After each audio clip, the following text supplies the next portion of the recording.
بسم الله الرحمن الرحيم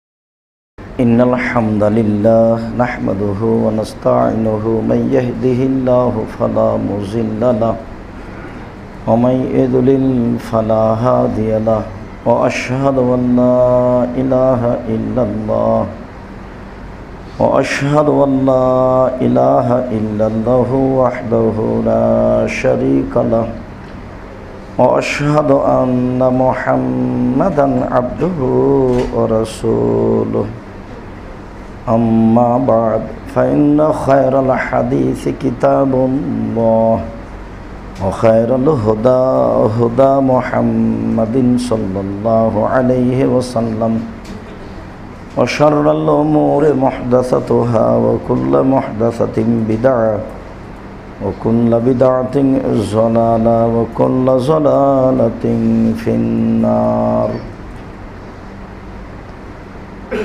أعوذ بالله من الشيطان الرجيم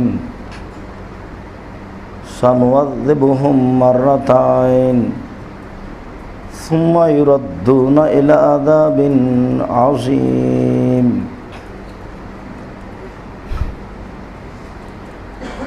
عن أبي هريرة رضي الله تعالى عنه قال قال رسول الله صلى الله عليه وسلم إن أحدكم إذا مات ورجع عليه قبره إن كان من أهل الجنة فمن أهل الجنة وإن كان من أهل النار فمن أهل النار.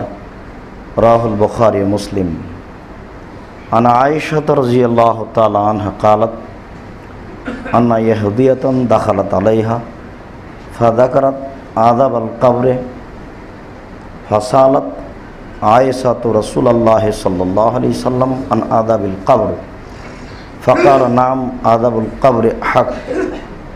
فقالت عائشة ما رأيت رسول الله صلى الله عليه وسلم صلى صلاة قط إلا تعوذ من عذاب القبر. رواه البخاري ومسلم. সম্মানিত মসজিদের মুসল্লি, প্রশংসা আল্লাহর জন্য, শান্তি অবতীর্ণ হোক আল্লাহর রাসূলের উপর সাল্লাল্লাহু আলাইহি ওয়াসাল্লাম। আমরা বিগত জুমায় জাহান্নামের শাস্তির আলোচনা করব বলে পরিবার ও পারিবারিক জীবনটি আলোচনা করছিলাম।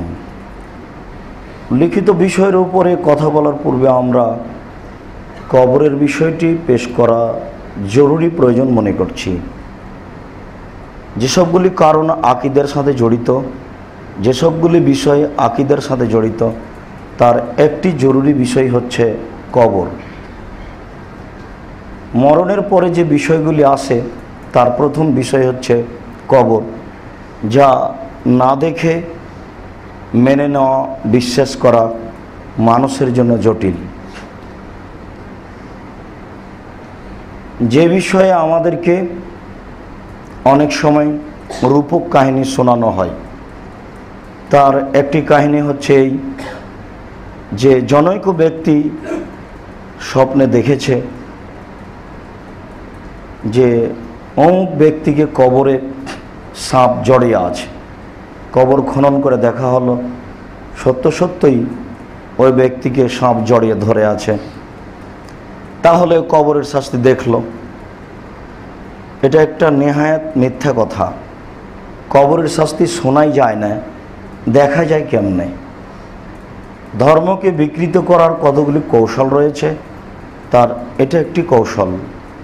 আমরা আরও শুনি যে কবরের শাস্তিকে একটা রূপ দিয়ে বাস্তব দেখানো হচ্ছে, যেগুলো আপনারা রেকর্ডিং করে নিয়ে বাড়িতে দেখছেন যে এ হচ্ছে কবরের শাস্তি, এ হচ্ছে মুনকার, এ হচ্ছে নাকির, এভাবে পিটানো হচ্ছে, এগুলো মানুষের ঈমান বৃদ্ধি করা নয়, এগুলো হচ্ছে ধর্মকে বিকৃত করা। যেসবগুলো জিনিস না দেখেই মেনে নিতে হবে, তার একটি বড় বিষয় হচ্ছে কবর। আপনি দেখে বিশ্বাস করবেন, বিশ্বাস করুন, আল্লাহর কোনো কাজ মানুষ বাস্তবে রূপ দিয়ে দেখাতে পারে না, যেটা রাসূল সাল্লাল্লাহু আলাইহি সাল্লাম জোরালোভাবে নাকচ করেছেন। এ কারণেই ভারতের একজন খুব বড় পণ্ডিত মানুষ শাহ ওয়ালিউল্লাহ মুহাদ্দিস দেহলভী, তিনি তার একটি দিনের ভেদ সম্পর্কে বই উল্লেখ করেন। বইয়ের নাম হচ্ছে হুজ্জাতুল্লাহিল বালেগা। তিনি কবরের শাস্তিকে মানুষের সামনে পেশ করতে চাচ্ছেন এইভাবে। তিনি নকল করার সময় বলেন, অনরবি বলেছেন ইমাম গাজ্জালি, যদিচ ইমাম গাজ্জালি আকীদাগত ব্যাপারে আমাদের তার উপরে যথেষ্ট ধারণা দুর্বল রয়েছে। যারা সুফিবাদের উদ্ভাবক তার মধ্যে একজন হচ্ছেন ইমাম গাজ্জালি। এরপরেও কবরের শাস্তিকে লক্ষ্য করে বিষয়গুলি তারা যা উল্লেখ করেছেন, তার একটি হচ্ছে এই যে কবরের শাস্তি ঠিক স্বপ্নে দেখার মতো। কি স্বপ্ন? একজন মানুষ বসে আছেন আর একজন মানুষ পাশে ঘুমিয়ে আছে। যে মানুষ ঘুমিয়ে আছে ও দেখতে পাচ্ছে যে একটা বিষাক্ত গমা গোখরা সাপ তাকে দংশন করার জন্য ধাওয়া করছে। সে চিৎকার করে পালাচ্ছে, সাপও দেখতেও পাচ্ছে, ভয়ও পাচ্ছে। যে ব্যক্তি পাশে বসে জেগে আছে ও দেখছে এ লোকটা ঘুমিয়ে আছে, তো কেন যেন কেমন কেমন করে, কেন যেন মনে হচ্ছে ভয় পাচ্ছে, এক পর্যায়ে চিৎকারও করে। তাহলে ঘুমিয়ে আছে ও সাপ দেখতে পায়, ভয়ও পাচ্ছে, তাকে দংশন করছে, এটাও বুঝতেও পারছে, কষ্টও পাচ্ছে। কিন্তু পাশে যে ব্যক্তি বসে আছে সে তো সাপ দেখতে পায় না। ঠিক কবরের শাস্তি এইরূপ। কবরের শাস্তি দেখা যায় না, কিন্তু যে ভোগ করছে সে ঠিকই তা ভোগ করছে। বিষয়টি পেশ করতে গিয়ে তিনি এভাবে বলেছেন যে কবরের শাস্তি ঠিক বিষ ক্রিয়া যেমন। একজন মানুষ যদি বিষ পান করে তাহলে একটা প্রতিক্রিয়া আছে। সে মানুষের ক্ষতি করলো, সে মারা গেল, কিন্তু প্রতিক্রিয়া দেখা যায় না। কবরের শাস্তি এমন যা দেখা যায় না, কিন্তু তার ক্ষমতা আছে। কাজেই এর বাস্তব কেউ দেখবে আর একটা রূপক রূপ দিয়ে মানুষের সামনে সেটা পেশ করবে, এটা ধর্মকে, ইসলামকে বিকৃত করার একটা নোংরা অপছন্দ কৌশল। এইরকম কর্ম থেকে আপনারা বেঁচে থাকবেন। আর কবরের শাস্তি কেউ কবর খনন করে দেখবে, এটা একটা মিথ্যা কথা যে এই ঘটনা সবাই যেন আবার ছাপিয়ে আরও 5 জনকে দেয়, ওই জন্য আরও 50 করে দেন। এই সবগুলো হচ্ছে ধর্মকে বিকৃত করার মিথ্যা কৌশল। আমরা আজকের জুমার খুতবায় কবরের শাস্তি সম্পর্কে এক গুরুত্বপূর্ণ তথ্যবহুল বিবরণের চেষ্টা করব ইনশাআল্লাহুল আজিজ। এ ব্যাপারে আল্লাহ তাআলা বলেন, সা নুআযিবুহুম মাররাতাইন, আমি তাদেরকে 2 বার শাস্তি দিব। যারা শাস্তির অধিকারী আমি তাদেরকে 2 বার শাস্তি দিব। সুম্মা ইউরাদ্দুনা ইলা আযাবিন আযীম, এরপরে তাদেরকে একটা বড় শাস্তির দিকে নিয়ে যাওয়া হবে। তাহলে আল্লাহ তাআলা বলছেন আমি তাদেরকে 2 বার শাস্তি দিব, এর চেয়ে একটা বড় শাস্তির দিকে তাদেরকে নিয়ে যাওয়া হবে। তাহলে শাস্তি 3টে হলো। মরণের সময়তে সবাইকেই একটা কষ্ট ভোগ করতেই হবে, যেটা আল্লাহ তাআলা বলেছেন, যেটা নবীরও ঘটছিল, যে ব্যাপারে আয়েশা রাদিয়াল্লাহু তাআলা আনহা বিস্তারিত বলেছেন। আমরা সময় সাপেক্ষে তা বলবো। তবে তার পক্ষ থেকে এতটুকু কথা যে তিনি বলেন মুহাম্মদ সাল্লাল্লাহু আলাইহি সাল্লাম যখন ইন্তেকাল করেন তখন তিনি ছিলেন বাইনা হাকিনাতি ও জাকিনাতি। তিনি আমার কোলে ছিলেন আর আমার থুতনি নিচে এই পুরো অংশটার সাথে তিনি তার শরীর লাগিয়েছিলেন। আমি তার শরীরের গরম জ্বর অনুভব করছিলাম।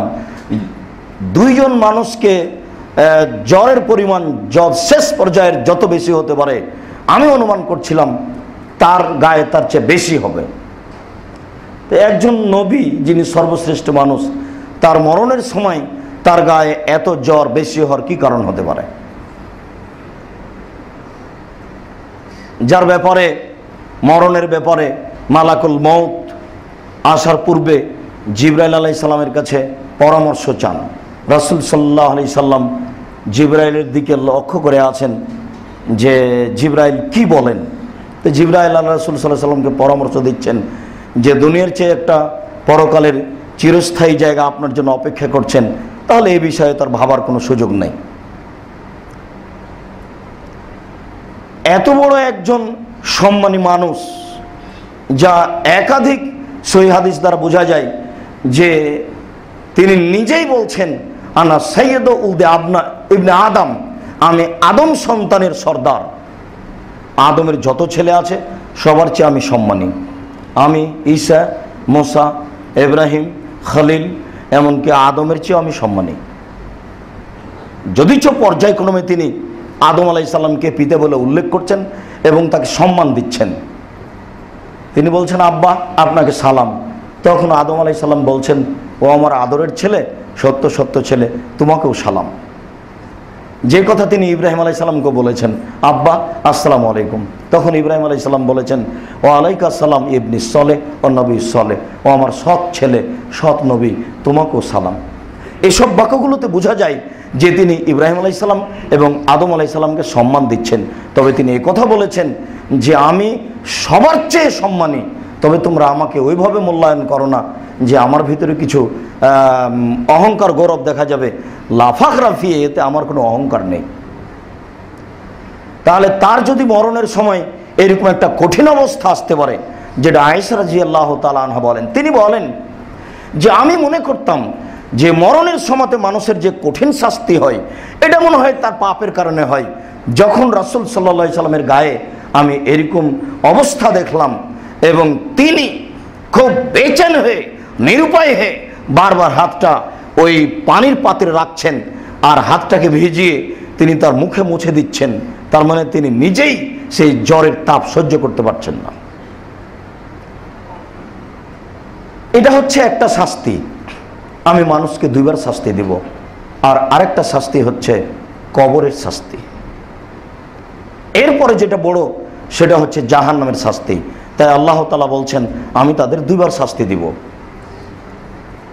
আর একটা হচ্ছে এরপরে আমি তাদেরকে কঠিন থেকে কঠিন শাস্তির দিকে নিয়ে যাব। মানুষ মাত্রই মানুষকে মরণের সাপ ভোগ করতেই হবে, যেটা আল্লাহ তাআলা বলেছে।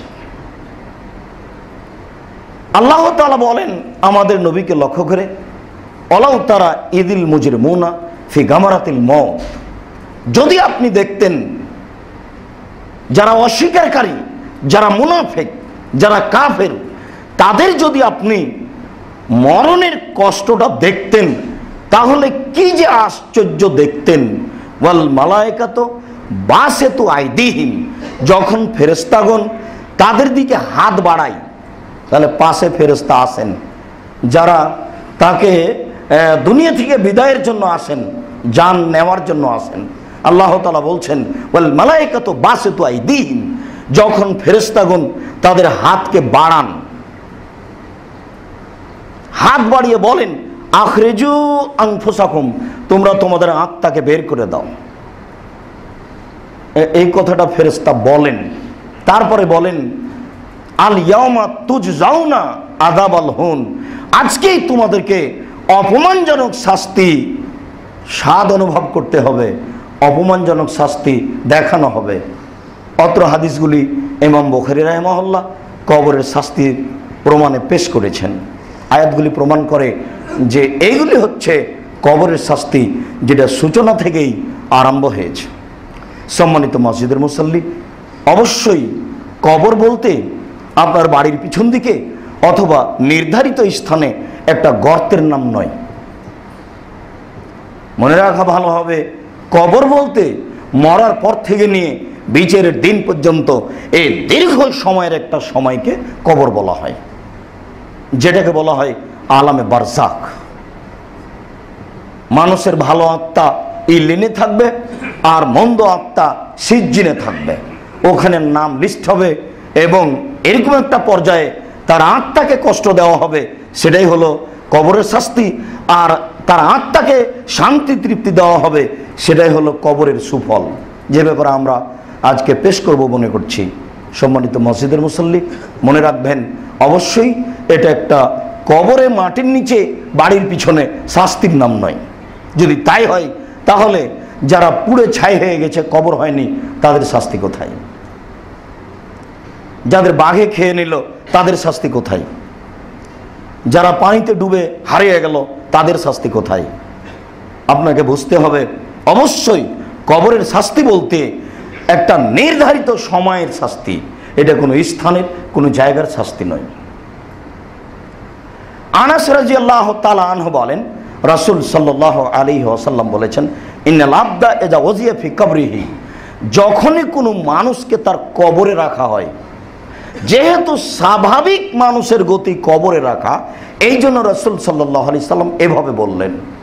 পরে তিনি আরো বিবরণ পেশ করবেন। যখনই কোনো মানুষকে তার কবরে রাখা হয়, ওয়াইন্নাহু লা ইয়াসমাউ কারানি আলাইহিম, ও শুনতে পাই যে যারা কবরে রাখার জন্য এসেছিল তারা চলে যাচ্ছে। ওই ব্যক্তি, চলে যাওয়া ব্যক্তির জুতার, পায়ের জুতার শব্দ শুনতে পাই। কারানি আলাইহিম, তার পায়ে যে জুতা স্যান্ডেল আছে, এই জুতা স্যান্ডেলের শব্দ শুনতে পাই যে লোকগুলি আমাকে রেখে চলে গেল। সম্মানিত মসজিদের মুসল্লি, এখানে দুইটি জরুরি কথা। তার একটি জরুরি কথা হচ্ছে এই যে কবরস্থানে জুতা পায়ে দিয়ে যাওয়া যায় না, এ কথা ঠিক নয়। কবরস্থানে জুতা পায়ে দিয়ে যাওয়া যায়, কবরের উপরে জুতা পায়ে দিয়ে উঠা যায় না, কবরের উপরে এমনিতেই হাঁটা যায় না, কবরের উপরে এমনিতেই বসা যায় না। যেমনভাবে কবর বাঁধা যায় না, তেমনিভাবে কবরের উপরে বসা যায় না, কবরের উপরে হাঁটা যায় না। কবরস্থানে যেখানে কবর নয় সেই জায়গাতে আপনি জুতা পায়ে দিয়ে হাঁটতে পারেন। বুখারী মুসলিমের অত্র বিবরণে যা রাসূল সাল্লাল্লাহু আলাইহি সাল্লাম বলেছেন, তাতে বোঝা যাচ্ছে যে তাকে যখন রাখা হয় তখনও কবরে শুনতে পাই যে লোক চলে গেল। এটা কেন? এটা তার একটা নিরাশার পথ তাকে বুঝানো হয়। এরপরেই যে মানুষ আসে কবরের পাশে, ও শুনতে পাই, এই কথা ঠিক নয়, এটা তাৎক্ষণিক। বুখারী মুসলিমের আরেকটা ঘটনাতে আছে, বদরের যুদ্ধে যে মুশরিক কাফের যারা মারা গেল, উতবা, সাইবা, ওয়ালিদ বিন মুগীরা, এদের লাশকে যখন কালিবে বাদরে একটা গর্তে টেনে নিয়ে এসে জমা করা হলো, তখন রাসূল সাল্লাল্লাহু আলাইহি সাল্লাম তাদেরকে সামনে করে লক্ষ্য করে বলছিলেন, কি খবর, তোমাদের সাথে যা ওয়াদা করা হয়েছে তা পেয়েছো কি? ওই যে আমি বলছিলাম যে জাহান্নামের শাস্তি আছে, কবরের শাস্তি আছে, তা কি পেয়েছো? লাশকে সামনে করে বলছে। যারা পড়ে আছে ওই কুয়াতে ইদারাই পড়ে আছে। তখন ওমর রাদিয়াল্লাহু তাআলা আনহু বললেন, আল্লাহ রাসূল বলেন কি, তারা তো মারা গেছে, আপনি তাদের সামনে এই কথা বলছেন, মানে তারা কি শুনতে পাচ্ছে? তখন রাসূল সাল্লাল্লাহু আলাইহি সাল্লাম বলেন, শোনো ওমর, আমার কথাগুলি জীবিত মানুষ যেভাবে শুনতে পাচ্ছে, ওরা তার চেয়ে বেশি ভালো শুনতে পাচ্ছে। হাদিস তো বুখারী মুসলিম। আল্লাহ তাআলা বলছেন, ইন্নাকা লা তাসমাউল মাউতা, আপনি মরা মানুষকে শোনাতে পারেন না। সম্মানিত মসজিদের মুসল্লি, এটা হচ্ছে তাৎক্ষণিক। এরা ছিল রাসূল সাল্লাল্লাহু আলাইহি সাল্লামের সবচেয়ে বড় শত্রু। তাদেরকে মরার পরেও অপমান করা একটা উদ্দেশ্য ছিল। এই জন্য রাসূল সাল্লাল্লাহু আলাইহি সাল্লামের কথাগুলিকে তাৎক্ষণিক শোনানোর ক্ষমতা তাদেরকে দেওয়া হয়েছিল। মরার পরে মানুষ কথা শুনতে পায় না, তবে কবরে যখন রেখে চলে যায় তখন মাত্র বুঝতে পারে যে সবাই চলে গেল। পরবর্তীতে আর মানুষের কথা বা কোনো কর্ম বুঝতেও পারে না, শুনতেও পায় না, এই কথাই চূড়ান্ত। রাসূল সাল্লাল্লাহু আলাইহি ওয়াসাল্লাম বলেন, ফায়াতিহি মালাকানে, এরপরেই দুইজন ফেরেশতা চলে আসেন। কবর বলে নয়, মরার এক পর্যায়ে দুইজন এসে ফায়াকিদানিহি, তাকে উঠিয়ে বসান। আপনি কবর খনন করলে তাকে দেখতে পাবেন যে উঠে বসেছে, এ কথা ঠিক নয়। যাতে উঠে বসতে পারে এই পরিমাণ কবর গর্ত করতে হবে, এ কথাও ঠিক নয়। ও বুঝতে পারে যে আমাকে উঠানো হচ্ছে, বসানো হচ্ছে। ঠিক সেই কথাটা আগে বললাম যে স্বপ্নে যেটা দেখে, স্বপ্নে যদি কেউ দেখে যে আমাকে উঠিয়ে বসানো হলো, তাহলে কি সত্যি সত্যি যে পাশে বসে আছে সে দেখতে পায় যে উঠে বসলো? তা তো নয়। কিন্তু একবারে বাস্তব নগদ তার মনে আছে যে আমাকে উঠিয়ে বসালো একজন এসে। স্বপ্ন ভেঙে গেলে দেখা যায় যে ও নাই, যার কথাও দেখলো, যার কথাও শুনলো। ফায়ুক্কেদানিহি, তাকে উঠিয়ে বসানো হয়। উঠিয়ে বসানোর পরে তাকে বলা হয় মান হাজার রাজুল, ওই ব্যক্তিকে, সেই ব্যক্তিকে, তাকে কি চেনো? এক এক সময়ে এক একভাবে জিজ্ঞাসা করা হয়। ফামাল মুমিন, কবরের ব্যক্তি যদি মুমিন হয়, আল্লাহকে এবং আল্লাহকে বিশ্বাস, রাসূলকে বিশ্বাস করে থাকে, তাহলে বলে আন্নাহু রাসূলুল্লাহ। অন্য বর্ণনায় এসেছে আশহাদু আল্লা ইলাহা ইল্লাল্লাহ ওয়া আন্না মুহাম্মাদ রাসূলুল্লাহ, জি আমি সাক্ষ্য দিচ্ছি আল্লাহ ছাড়া কোনো মাবুদ নাই, আমি সাক্ষ্য দিচ্ছি মুহাম্মদ আল্লাহ রাসূল। অন্য এক বর্ণনায় এসেছে হুয়া রাসূলুল্লাহ, তিনি হচ্ছেন আল্লাহর রাসূল। অত্র বিবরণের এই পর্যন্ত বলে জরুরি দুটি কথা। তার একটি কথা হচ্ছে এই, মনে রাখবেন কবরে আপনার ইমাম সাহেবের পরিচয় জিজ্ঞাসা করা হবে না। সে আবু হানিফা হোক, ইমাম মালিক হোক, ইমাম শাফি হোক, ইমাম আহমদ ইবনে হাম্বল হোক, পীর সাহেব যতই বড় হোক না কেন, তার পরিচয় কবরে জিজ্ঞাসা করা হবে না। সে নিজেই বাঁচে কিনা তার কোনো খবর নাই। আপনার বোকামির কারণে আপনি ভুল পথে চলে গেছে। মানুষ কি করতে পারে? মুহাম্মদ সাল্লাল্লাহু আলাইহি সাল্লামের ব্যাপারে কবরে জিজ্ঞাসা করা হবে, ইনি কে, আপনি কি চিনেন? যদি মুমিন হয় তাহলে বলবে তিনি হচ্ছেন রাসূলুল্লাহ। এখানে আরেকটা জরুরি কথা বলতে চাচ্ছি, সেটা মনে রাখবেন। সাহাবীগণ জীবদ্দশাতে বলেছেন যে ইয়া রাসূলুল্লাহ, রাসূল আল্লাহ, রাসূল আল্লাহ বলেছেন, আল্লাহর রাসূল বলেছেন। কখনো তারা মুখ দিয়ে উচ্চারণ করেননি হুজুর। আলেম ওলামাকে হুজুর বলা যায়, কিন্তু আল্লাহর রাসূলকে হুজুর বলা যায় না। হুজুর শব্দটা হাজির থেকে নির্গত, যার অর্থ হলো উপস্থিত। তার মানে তিনি মারা যাননি। ওই জন্যই তো তারা ওই দুরূদ পড়তে পড়তে ইয়া নবী সাল্লাল্লাহু আলাইহি, তার মানে লাভ দিয়ে দাঁড়িয়ে যায়, তিনি চলে এসেছেন। তিনি তো এখনো মরেননি, কবর থেকে উঠে চলে এসেছেন। এই জন্য মুহাম্মদ সাল্লাল্লাহু আলাইহি সাল্লামকে ভুলেও কখনো হুজুর বলবেন না, বলা যায় না। এটা হচ্ছে বেদাতীদের কথা, এটা হচ্ছে তরিকাপন্থীদের কথা, এটাই ইরান থেকে এসেছে, এটাই হচ্ছে পাক ভারতের বেদাতীদের কথা। কখনো সাহাবীগণ বলেননি হুজুর। সাহাবীগণ বলেছেন আল্লাহ রাসূল বলেছেন, রাসূলুল্লাহ বলেছেন, ইয়া রাসূলুল্লাহ। এই মরার পরেও ওই মুমিন লোকটা বলছেন হুয়া রাসূলুল্লাহ, তিনি হচ্ছেন আল্লাহ রাসূল। যার বাংলা হুয়া রাসূলুল্লাহ, তিনি হচ্ছেন আল্লাহ রাসূল। তিনি তো এইভাবে উত্তরে বলছেন না তিনি হচ্ছেন হুজুর পাক সাল্লাল্লাহু আলাইহি সাল্লাম, এ কথা বলছেন না, হুজুর পাক সাল্লাল্লাহু আলাইহি সাল্লাম। হুজুর মানে উপস্থিত। আলেম ওলামাকে হুজুর বলা যেতে পারে, কেন? আলেম ওলামার ব্যাপারে কেউ বলবে না যে উনি কবর থেকে চলে এসেছেন, যে আমাদের এখানে উপস্থিত হয়ে গেছে। তবুও তরিকাপন্থীর কারো কারো এরকম ধারণা হতেও পারে। এরপরে ওই ব্যক্তিকে বলা হবে অনজিরালা মাক আদেকা, ওই যে তোমার স্থানকে তুমি লক্ষ্য করো, এটা তোমার জন্য নির্ধারণ করা হয়েছিল। তাকে জাহান্নাম দেখানো হবে। উত্তর ঠিক হয়েছে, তারপরে তাকে জাহান্নাম দেখানো হবে। এরপরে তার সামনে জান্নাত পেশ করে বলা হবে যে এটা তোমার স্থান, কাদা আব্দালাক আল্লাহ তাআলা, আল্লাহ তোমার স্থানকে পরিবর্তন করে দিয়েছেন, তোমার কর্মের কারণে তোমার স্থানকে পরিবর্তন করে দিয়েছেন। ফায়ারাহুমা জামিয়ান, সেই কবর ব্যক্তি দুইটাই দেখতে পাবে, জাহান্নামও দেখতে পাবে, জান্নাতও দেখতে পাবে। অত্র বিবরণে বোঝা যাচ্ছে যে কবরে যখনই ফেরেশতার কথার উত্তর শেষ হয়ে যাবে, তখন ফেরেশতা দুইজন বলবেন যে এই দেখেন এটা আপনার জন্য জাহান্নাম, আগে নির্ধারণ ছিল, কর্মের পরে জান্নাত নির্ধারণ হয়েছে। এবং কবরবাসী দুটাই দেখতে পাবে। আমল মুনাফিকল কাফের, আর যদি কবরবাসী মুনাফিক বা কাফের হয়, তারা দুইজন বলবে লা আদরি আকুলু মায়াকুলুন নাস, যে না আমরা বলতে পারছি না তিনি যে কে, তার পরিচয় আমাদের জানা নাই। দুনিয়াতে যতই পড়ুক না কেন, যতই মুখস্থ করুক না কেন যে আমাদের নবী মোহাম্মদ, নাস্তিকও জানে যে মুসলমানের নবী মোহাম্মদ, হিন্দুও জানে যে মুসলমানের নবী মোহাম্মদ, ইহুদি খ্রিস্টানও জানে যে মুসলমানের নবী মোহাম্মদ, কিন্তু কবরে এই নাম বলতে পারবে না। ও বলবে লা আদরি, আমি বলতে পারছি না, আকুলু মায়াকুলুন নাস, মানুষে যা বলতো আমিও তাই বলতাম। যদি ও মুনাফিক কাফের হয় তাহলে কবরে যেটা প্রথম তর্ক বিতর্ক চলছে সেটা মুহাম্মদ সাল্লাল্লাহু আলাইহি সাল্লামকে নিয়ে। প্রথম যেটা জিজ্ঞাসা উত্তর চলছে সেটা হচ্ছে মুহাম্মদ সাল্লাল্লাহু আলাইহি সাল্লামকে নিয়ে, তিনি কে? যদি মুনাফিক কাফের হয় তাহলে তো বলবো আমি জানি না। এরপরে রাসূল সাল্লাল্লাহু আলাইহি সাল্লাম বলছেন ফায়াদরিবহু, তখন ফেরেশতাগণ তাকে মারা আরম্ভ করবেন।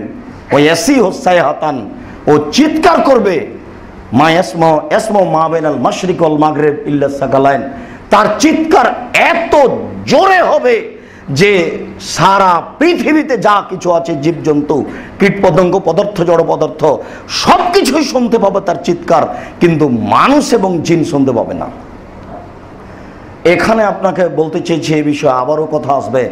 আপনি কি মনে করেন কবরের শাস্তি মানুষ এবং জিন শুনতে পায় না, পাবে না?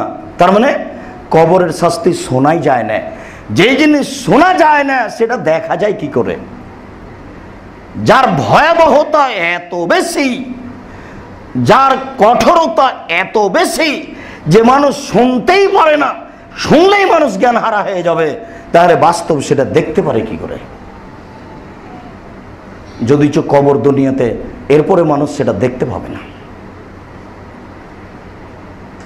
আবু হুরায়রা রাদিয়াল্লাহু তাআলা আনহু বলেন, বাইনা রাসূলুল্লাহ সাল্লাল্লাহু আলাইহি সাল্লাম ফি হায়াতিল লিবানি নাজ্জার, একদা আল্লাহ রাসূল বানু নাজ্জারের বাগানে ছিলেন, আলা বাগলাতিন লাহু, তিনি একটা খচ্চরের উপরে উঠেছিলেন, ঘোড়াও নয় গাধাও নয়, মাঝামাঝি যে সে হচ্ছে খচ্চর, তিনি একটা খচ্চরের উপরে উঠেছিলেন।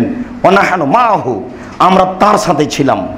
বিবরণ যারা দিচ্ছেন তারা বলছেন আমরা কয়েকজন তার সাথে ছিলাম। ইজহাদাত, হঠাৎ গাধাটা লাফ দিয়ে উঠল। ফাকাদাত তুলকিহে, মনে হলে যেন যে গাধা আল্লাহ রাসূলকে ফেলে দিবেন। এটা ঘটতে পারে। নবীরও অ্যাক্সিডেন্ট হয়েছেন, সপরিবারে গোটাই একবারে গাধার পিঠ থেকে, ঘোড়ার পিঠ থেকে উল্টে পড়েছেন, একদিকে আল্লাহ রাসূল, একদিকে আল্লাহ রাসূলের স্ত্রী। সাহাবীগণ যখন আল্লাহ রাসূলের কাছে গেলেন, তিনি বললেন না, তোমরা জায়নাবকে দেখো। তখন তার গায়ে অতিরিক্ত একটা কাপড় চাপিয়ে দিয়ে সাহাবীগণ তাকে উঠিয়ে দাঁড় করালেন তার স্ত্রীকে। তাহলে বোঝা যাচ্ছে যে মহিলা যদি বিপদে পড়ে তাহলে আপনাকে তার সহযোগিতা করতে হবে। পর্দা আপনি যতটুকু সম্ভবপর বহাল রাখবেন ততটুকু রাখেন, আপনার ঈমানি ব্যাপার। মানুষে যা দেখছে দেখছে, আল্লাহ তার চেয়ে বেশি দেখছেন। তো সাহাবীগণ বলছেন মনে হলো যেন গাধা তাকে উল্টিয়ে ফেলে দিবে। গাধা মানে হঠাৎ করে লাফ দিয়ে উঠেছে। লাফ দিয়ে উঠতেই রাসূল সাল্লাল্লাহু আলাইহি ওয়াসাল্লাম বললেন যে ফায়জা আসহাবু আকবারিন, এখানে বেশ কিছু কবর, সিত্তা ও খামসা, অন্য বর্ণনা রয়েছে 5টি বা 6টি। দেখতে দেখতে তিনি বলছেন হাল তাহরিবু আসহাবা হাজিবিল আকবারে, তোমরা কি চিনতে পারো এই কবরবাসীকে? তোমাদের কি জানা আছে? কালা রাজুলুন, নাম, একজন সাহাবী বললেন জি হ্যাঁ, আমরা এই কবরবাসীর নাম জানি। কাদ মাতু ফি শিরক, তারা মুশরিক অবস্থায় মারা গেছে। মুশরিক অবস্থায় মারা গেছে। এই কথা বলার পরে রাসূল সাল্লাল্লাহু আলাইহি ওয়াসাল্লাম বললেন, শোনো, লা তুবতালা হাজিল উম্মাত ফি কুবুরিহিম, নিশ্চয় আমার এই উম্মতকে কবরে পরীক্ষা করা হয়, নিশ্চয় আমার উম্মতকে কবরে পরীক্ষা করা হয়। লাউলা আল্লাহ তাদাফানু লা দাওয়াতুল্লাহ ইসমিয়াকুম মিন আযাবিল কবর আল্লাযী আসমু মিনহু, সত্য সত্যই যদি এমনটা না হতো যে আমি তোমাদেরকে কবরের শাস্তি শুনিয়ে দিলে তোমরা মানুষকে কবরেই রাখবে না, ব্যাপারটা এমন না হলে আমি আল্লাহর কাছে দোয়া করতাম যাতে করে আল্লাহ তোমাদেরকে কবরের শাস্তি শুনিয়ে দেন। কিন্তু আমার সবসময় অন্তরে ভয় হচ্ছে যে আমি যদি তোমাদেরকে কবরের শাস্তি শুনিয়ে দিই তাহলে তোমরা মানুষকে কবরেই রাখবে না। এখানে কি বুঝলেন? তাহলে বোঝা যাচ্ছে যে মানুষ কবরের শাস্তি শুনতে পারে না। মানুষ যদি কবরের শাস্তি শুনতে সক্ষম হতো তাহলে তিনি আল্লাহর কাছে দোয়া করতেন, যার কারণে আমরা কবরের শাস্তি শুনতে পেতাম এবং আমরা সচেতন হয়ে যেতাম। এটা আল্লাহ রাসূল পেশ করলেন কিন্তু দোয়া করলেন না। কবরের শাস্তি যদি মানুষ শুনতে পায় তাহলে তার জ্ঞানই থাকবে না, সে তখন আর মানুষের পরিচয় দিয়ে দুনিয়াতে বসবাস করতে পারবে না, তার জীবিকা নির্বাহ আর হবে না। এই জন্য রাসূল সাল্লাল্লাহু আলাইহি সাল্লাম কবরের শাস্তির ব্যাপারে আল্লাহর কাছে দোয়া করলেন না। সাহাবী বলছেন সুম্মা আকবালা আলাইনা রাসূলুল্লাহ সাল্লাল্লাহু আলাইহি সাল্লাম বিওয়াজহি, এরপর আল্লাহ রাসূল আমাদের মুখামুখি হলেন, আমাদের মুখামুখি হয়ে বলছেন শোনো, তাওয়াজু মিনান নার, তোমরা জাহান্নামের শাস্তি থেকে পরিত্রাণ চাও। সাহাবীগণ বললেন নাহানু নাউযু মিন আযাবিন নারে, আমরা জাহান্নামের শাস্তি থেকে পরিত্রাণ চাচ্ছি। তিনি বললেন তাওয়াজু মিন আযাবিল কবর, তোমরা কবরের শাস্তি থেকে পরিত্রাণ চাও। আমরা বললাম নাহানু নাউযু মিন আযাবিল কবরে, আমরা কবরের শাস্তি থেকে পরিত্রাণ চাচ্ছি। তিনি বললেন তাওয়াজু মিন ফিতানে মা যাহারা মিনাদ দুনিয়া ওয়া মা বাতানা, তোমরা দুনিয়াতে যে সমস্যা প্রকাশ পেয়েছে আর যেগুলো এখনো গোপন আছে প্রকাশ পাবে, এসব সমস্যা থেকে তোমরা বাঁচতে চাও। দুনিয়ার ফিতনা বড় কঠিন, সবচেয়ে বড় ফিতনা হচ্ছে নারী, আর সবচেয়ে বড় ফিতনা হচ্ছে সম্পদ। টাকার কারণে আপনার এই ঢাকাতে আসা, টাকা আপনাকে উপার্জন করতে হবে, গার্মেন্টসে হোক আর যেখানে হোক না কেন, এটা বড় ফিতনা। আর নারী বড় ফিতনা। রাসূল সাল্লাল্লাহু আলাইহি সাল্লাম বলছেন দেখো, তোমরা ফিতনা থেকে পরিত্রাণ চাও, যেটা প্রকাশ পেয়ে গেছে আর যেটা প্রকাশ পাবে। তখন সাহাবীগণ বললেন নাহানু নাউযু মিন ফিতানে মা যাহারা মিনহা মা বাতানা, আমরা আল্লাহর কাছে বাঁচতে চাচ্ছি ওই সব ফিতনা হতে যা প্রকাশ পেয়ে গেছে আর যা এখনো প্রকাশ পায়নি। এরপরে তিনি বলছেন তাওয়াজু মিন ফিতনাতে মাসিহিদ দাজ্জাল, তোমরা দাজ্জালের ফিতনা থেকে পরিত্রাণ চাও। সাহাবীগণ বললেন নাহানু নাউযু মিন ফিতনাতে মাসিহিদ দাজ্জাল, আমরা দাজ্জালের ফিতনা থেকে পরিত্রাণ চাচ্ছি। নূহ আলাইহিস সালাম তার সম্প্রদায়কে দাজ্জালের ফিতনার ব্যাপারে সতর্ক করেছেন। সকল নবী তার নিজ নিজ সম্প্রদায়কে দাজ্জালের ফিতনার ব্যাপারে সতর্ক করেছেন। আমাদের নবী মুহাম্মদ সাল্লাল্লাহু আলাইহি সাল্লাম দাজ্জালের ব্যাপারে বিস্তারিত বলেছেন, যা আপনারা হাদিস গ্রন্থে দেখতে পারেন। মরণ একদিন আসবে, বইটা তো বেশ বিস্তারিত বিবরণ দেওয়া আছে, সেখান থেকে দেখা যায় দাজ্জালের ফিতনা একটা বড় ফিতনা। সে নিজেই আল্লাহ দাবি করবে তার হাতে থাকবে জাহান্নাম, তার হাতে থাকবে জান্নাত। সে তাৎক্ষণিক মানুষকে মারতে পারবে, জীবিত করতে পারবে। এটা একটা ভয়াবহ ব্যাপার। আয়েশা রাদিয়াল্লাহু তাআলা আনহা বলেন জাত ইহুদিয়ে, একজন ইহুদি মহিলা আয়েশার কাছে আসলো, এসে বলছে যে আযাকিল্লাহ, আল্লাহ তোমাকে কবরের শাস্তি থেকে রক্ষা করুক। আমরা সময় আরো বিস্তারিত বলবো। এই কথা বলতে আয়েশা রাদিয়াল্লাহু তাআলা তাকে আটকে রেখেছিলেন, আটকে রেখে বলেছিলেন তোমাকে বাড়ি থেকে যেতে দেওয়া হবে না যতক্ষণ পর্যন্ত আল্লাহ রাসূল না আসবেন। আমি তাকে জিজ্ঞাসা করব কবরের শাস্তি সম্পর্কে। কবরের শাস্তির বিষয়টি আমি কোনোদিন শুনিনি। সত্য সত্য যদি কথা হয় তাহলে ভালো, নইলে তোমার শাস্তি হবে। তুমি শরীয়তের ব্যাপারে না জেনে তদন্ত না করে একটা কথা বললে কেন? তো মহিলাকে আটকে রেখেছিল। এখানে বুখারী মুসলিমের বিবরণী যেটা বোঝা যায়, তাতে বোঝা যায় যখনই মহিলা বলল যে তুমি আমাকে কিছু খেতে দাও, আল্লাহ তোমাকে কবরের শাস্তি থেকে রক্ষা করবে, ফাসাল আয়েশা তো রাসূলুল্লাহ সাল্লাল্লাহু আলাইহি সাল্লাম, তখন আল্লাহ রাসূল আয়েশা রাদিয়াল্লাহু তাআলা আনহা আল্লাহ রাসূলকে জিজ্ঞাসা করলেন যে আযাবুল কবরে হক, কবরের শাস্তি সত্য? তখন আল্লাহ রাসূল বললেন আযাবুল কবরে হাক্কুন, হ্যাঁ কবরের শাস্তি সত্য। এই কথা বলার পরে আয়েশা রাদিয়াল্লাহু তাআলা আনহা বলেন মা রাআইতু রাসূলুল্লাহ সাল্লাল্লাহু আলাইহি সাল্লাম সালাতান ইল্লা তাওয়াযা মিন আযাবিল কবরে, আমি দেখিনি সেদিন থেকে আর কোনোদিন আল্লাহ রাসূল কোন সালাত আদায় করলেন আর সালাতের শেষে কবরের শাস্তি থেকে পরিত্রাণ চাইলেন না, এমন কোনোদিন সালাত আমি দেখিনি। এই জন্য আপনাকে সালাম ফেরার পূর্বে দুআয়ে মাসুরা পড়তে হবে।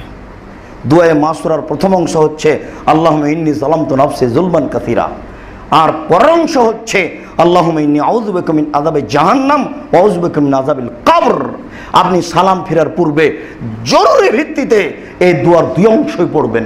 যা আয়েশা রাদিয়াল্লাহু তাআলা আনহা বলেন আর জীবনে আমি কোনোদিন আল্লাহ রাসূলকে দেখিনি যে তিনি সালাত আদায় করলেন আর সালামের পূর্বে কবরের শাস্তি থেকে পরিত্রাণ চাইলেন না, এমন কোনোদিন দেখিনি।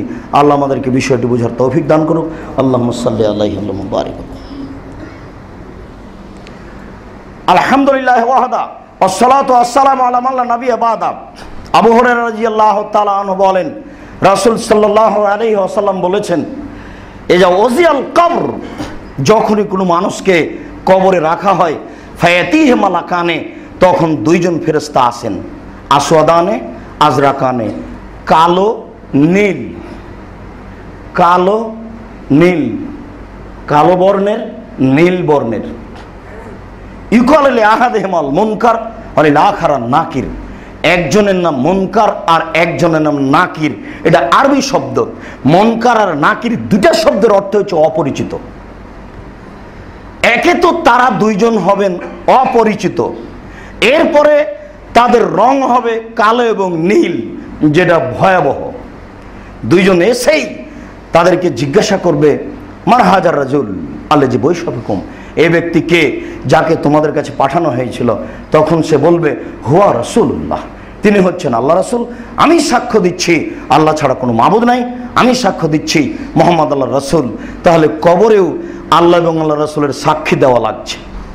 এই পর্যন্ত বলতেই ফেরেশতা দুইজন বলবেন, নাম, তুমি ঘুমিয়ে যাও।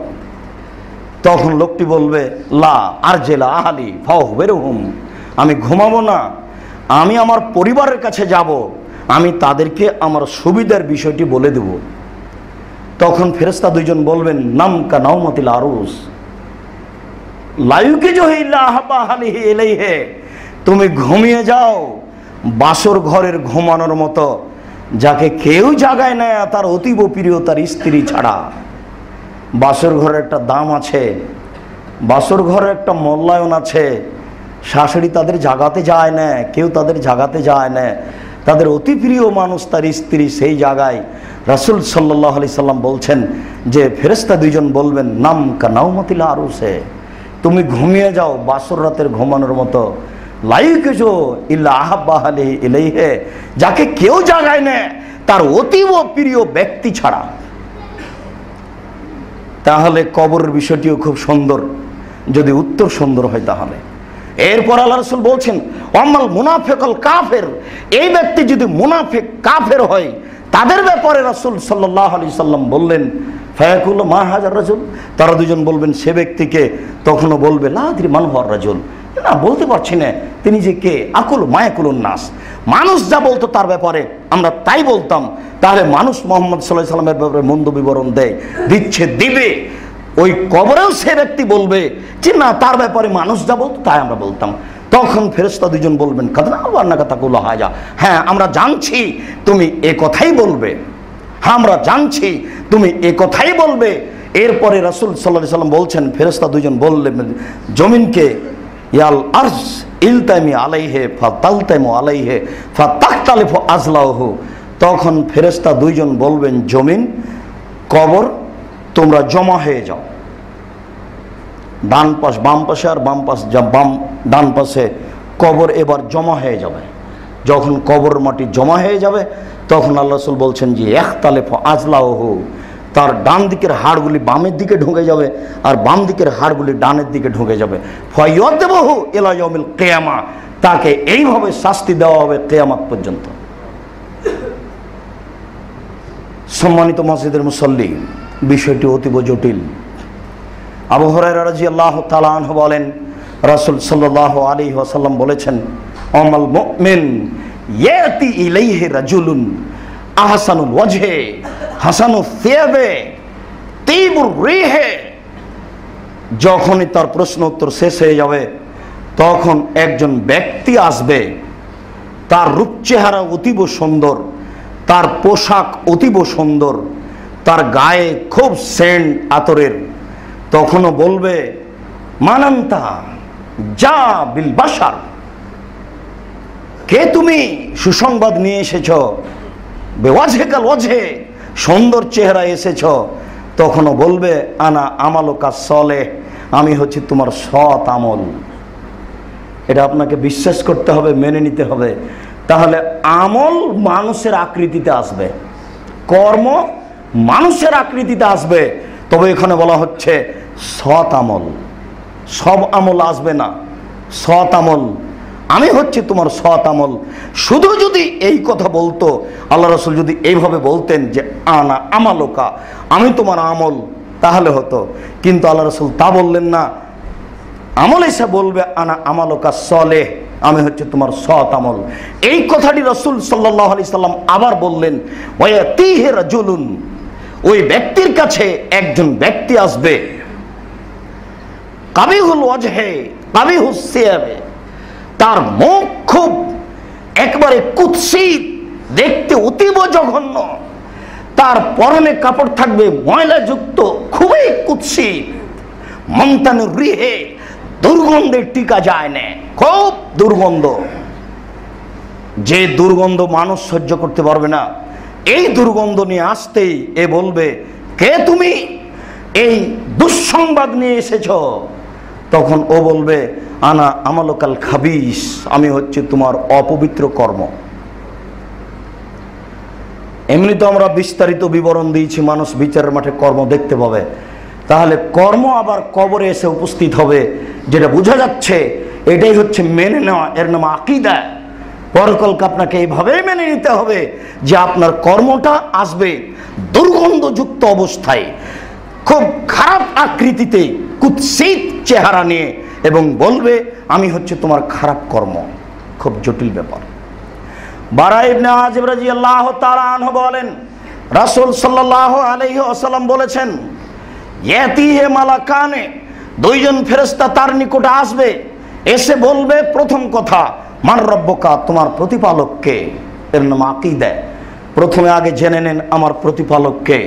মান রব্বুকা, তোমার প্রতিপালক কে? তখন কবরবাসী বলবে রব্বি আল্লাহ, আমার প্রতিপালক আল্লাহ। তারপরে জিজ্ঞাসাকারী দুইজন জিজ্ঞাসা করবেন, মা দীনুকা, তোমার দিন কি? তখন এই দুইজন বলবে দিন আল ইসলাম, আমার দিন হচ্ছে ইসলাম। তাহলে দুনিয়াতে যা কবরেও তাই, দুনিয়াতে যা কবরেও তাই। তারপরে বলা হবে, মানে হাজার রাজুল আল্লাহ জি বৈশাফিকুম, ওই লোককে কি চিনো যাকে তোমাদের কাছে পাঠানো হয়েছিল? তখন সে বলবে হুয়া রাসূলুল্লাহ, তিনি হচ্ছেন আল্লাহ রাসূল। আমি সাক্ষ্য দিচ্ছি আল্লাহ ছাড়া কোনো মাবুদ নাই, আমি সাক্ষ্য দিচ্ছি মুহাম্মদ আল্লাহ রাসূল। এই পর্যন্ত বলা হলেই ফেরেশতা দুজন আরো বলবেন, কাইফা ইউদরিকা, তুমি এটা কিভাবে বুঝলে যে তিনি প্রতিপালক, এটা ইসলাম, তিনি মুহাম্মদ, তুমি এটা কিভাবে বুঝলে? তাহলে বোঝা যাচ্ছে জিজ্ঞাসা আরো হবে। তখনও বলবে কারাতু কিতাব আল্লাহ আমানতু বিহি, আমি আল্লাহর কিতাব পড়েছি এবং বিশ্বাস করেছি। তাহলে শুধু পড়া এক জিনিস আর বিশ্বাস করা আর এক জিনিস, এটা মনে করতে হবে যে পড়া এক জিনিস আর বিশ্বাস আর এক জিনিস। জানি না মানুষের জীবনে কি হবে, মানুষ সন্তান যখনই তার স্ত্রীর পেটে, তখনই সন্তান নিয়ে এসে নানা কিছু ভাবছে, যেটা যখন তখন আপনাকে আমি বলছি, টাকা পয়সা নিয়ে অনেক কিছু ভাবছেন, ছেলে মানে অনেক কিছু। আল্লাহ বলেছেন যে মানুষ বুঝবে শুধু উপস্থিত সন্তান আর উপস্থিত টাকা। তাহলে এখানে বোঝা যাচ্ছে যে তাকে জিজ্ঞাসা করা হবে কিভাবে তুমি এটা বুঝলে? তখন তাকে বলতে হবে কারাতু কিতাব আল্লাহ ওয়া আমানতু বিহি, আমি আল্লাহর কিতাব পড়েছি এবং তার প্রতি বিশ্বাস করেছি, ওয়া তাসাদ্দাকতু, তাকে মেনে নিয়েছি। তিনটা কথা যখন শেষ হয়ে যাবে, তখন ফেরেশতা দুইজন বলছেন যে, আল্লাহ রাসূল বলছেন যে ফেরেশতা দুইজন বলবে ফায়ুফতাহু লাহু, তারপরে তার জন্য তার দরজাটা খুলে দেওয়া হবে, অর্থাৎ জান্নাতের দরজা খুলে দেওয়া হবে। আল্লাহ রাসূল বলছেন ফা আফতাহু লাহু বাবাইনাল জান্নাহ, তার জন্য জান্নাতের দরজা খুলে দেওয়া হবে। ওয়ালবেসুহু মিনাল জান্নাহ, তাকে জান্নাতের পোশাক পরিয়ে দেওয়া হবে। ওয়াতি মিন রাউহিহা ওয়া তিবিহা, তার কাছে আসবে জান্নাতের ওই সুগন্ধ এবং জান্নাতের ফলাফল। তাহলে কবরই জান্নাত।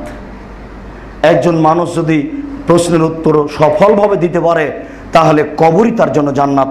বুখারী মুসলিমের অত্র বিবরণে, আবু দাউদের অত্র বিবরণে বোঝা যায়। রাসূল সাল্লাল্লাহু আলাইহি ওয়াসাল্লাম বললেন ওয়ামাল মুনাফিকাল কাফির ফায়ুদ রূহু ফি জাসাদিহি, আর মুনাফিক কাফের যারা, তার শরীরে আবার তার আত্মাটা দেওয়া হবে। নিশ্চিত বিশ্বাস করুন, মরণের এক পর্যায়ে এই আত্মা আবার দেহে ফিরে আসবে। আত্মাটা তার দেহে দেওয়া হবে, তখন তাকে জিজ্ঞাসা করা হবে মান রব্বক, তোমার প্রতিপালককে? তখন বলবে হা হা লা আদরি, দুঃখিত আমি জানি না। আবার বলা হবে মা দিনুকা, তোমার দিন কি? তখন বলবে হা হা লা আদরি, আরবি জানুক আর না জানুক সে বলতে পারবে। দুঃখিত আমি জানি না। আবার বলা হবে মান হাজার রাজুল আল্লাহ জি বৈশাবকুম, সেই ব্যক্তিকে যাকে তোমাদের কাছে পাঠানো হয়েছিল। তখন সে বলবে হা হা লাদ্রি, দুঃখিত আমি বলতে পারছি না, আমার জানা নেই। এরপর আল্লাহ রাসূল বলছেন ওয়া ইউকাইয়্যুজু লাহু কবরহু, এরপরে তার কবরকে সংকীর্ণ করে দেওয়া হবে। ওয়া ইয়ালতাইমু আলাইহি ওয়া ইয়াখতালিফ ফাজলাহু, কবর জমা হয়ে যাবে, তার ডান দিকের হাড়গুলি বাম দিকে চলে যাবে, বাম দিকের হাড়গুলি ডান দিকে চলে যাবে। এরপরে রাসূল সাল্লাল্লাহু আলাইহি ওয়াসাল্লাম বলছেন উকাইয়্যুজু লাহু আমা ওয়া আসাম, এরপরে তার জন্য নির্ধারণ করা হবে ফেরেশতা যিনি অন্ধ, চোখে দেখেন না, যিনি বধির, কানে শোনেন না। মানুষ যখন চিৎকার করবে কবরে, এত জোরে চিৎকার করবে, এখান থেকে 50,000 কোটি কিলোমিটার দূরে যে বস্তু আছে সেই বস্তু শুনতে পাবে তার চিৎকার। কি দিয়ে বুঝায় আপনাকে আমি কবরের চিৎকার কত কঠিন? ফ্যানটা শুনতে পাচ্ছে কবরের শাস্তি, লাঠিটা শুনতে পাচ্ছে কবরের চিৎকার, কাপড় চোপড় শুনতে পাচ্ছে কবরের চিৎকার, আপনার চোখের চশমাটা শুনতে পাচ্ছে কবরের চিৎকার। রাসূল সাল্লাল্লাহু আলাইহি ওয়াসাল্লাম বলছেন মা বাইনাল মাশরিক ওয়াল মাগরিবে, সারা পৃথিবীতে যা কিছু আছে সব কিছু তার চিৎকার শুনতে পাচ্ছে, কিন্তু মানুষ এবং জিন শুনতে পায় না। এই কথাটা আল্লাহ রাসূল বলছেন যে তার জন্য নির্ধারণ করা হবে ফেরেশতা চোখে দেখেন না। তার মানে চোখে দেখলে কোথায় মারবে আর কোথায় মারবে না একটা বিবেচনা থাকে। যে চোখে দেখে না সে মারবে কিভাবে এটা আপনি বুঝতে পারছেন। ও আসাম, বধির। একজন পুলিশকে যদি বলা হয় যে একে 50 লাঠি মারো, তাহলে ও যখন খুব চিৎকার করবে তখন একটু থামবে, কিন্তু এ বধির, ওর চিৎকার তো শুনতেই পায় না, তাহলে থামবে কি করে? আরেকটা কথা, পুলিশ খায় পেশাব করে, রাস্তায় চলে, মানুষ খায় পেশাব করে, আহাল পরিবার আছে, তার 30 লাঠি মারার পরে শরীরে একটা ক্লান্তি আসবে, বাকি 20 লাঠি এভাবে মারতে পারবে না। কিন্তু যাকে আল্লাহ নির্ধারণ করেছেন কবরে, ও তো চোখে দেখে না, কানে শোনে না, আবার খায় না, পেশাব করে না, তার শরীরে কোনো সময় ক্লান্তি আসবে না। প্রথম বাড়ি যত জোরে মেরেছে শেষ বাড়ি তত জোরেই হবে।